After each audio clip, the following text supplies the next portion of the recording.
I just knew that we should have an image, some sort of an image that was different than everybody else. And I had always had well, always, at that point I was in my early 20s, but I always loved the history of the Civil War period. I thought about that and I looked at the uniforms and I went, you know, here's a good idea. We can all wear a Union soldier outfit and we can have ranks and we can have different hats and we can look the same but different, you know, and I thought this is really cool. So I told the band, this is what we're going to do.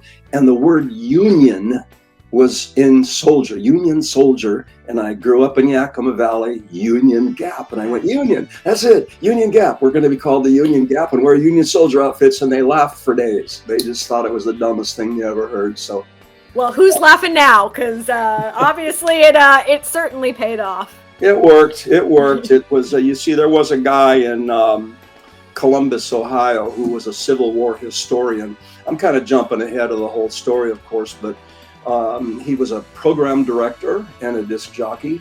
And I had fought with the record company. That's kind of the wrong word. I negotiated with the record company. I tried to convince them that it was a good idea to put a picture of the band on our record. And this, of course, was after I had found the producer and he came to see us and all these different things took place. But they said, we don't do pictures of our new groups. We only do that for successful groups. I said, well, that makes no sense. And I continued trying to convince them. Finally, they relented. We took a picture that was very, very authentic in a school that had been demolished by the wrecking ball.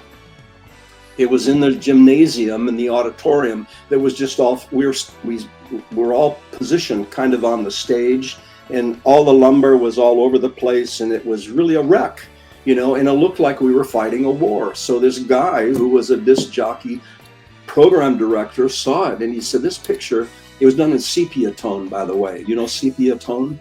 Yes. The old brown tone, yeah. And he said, this is a fantastic picture. What does this record sound like? So he played it, loved it, put it on his station as a pick to be successful, and it went to #1. So the picture had something to do with the success of our group. Now fortunately I had found a great producer who had a great song in his hand, and he saw me as a great singer, and he put it all together and of course made an incredibly great record out of it. It was called Woman Woman, Have You Got Cheating on Your Mind? And to this day, when I get the opportunity to hear it over the airwaves, I still think it's a great record, and it sounds current to me. It doesn't sound dated. It's a big band sound with a 60s sort of ID on it, if you know what I mean.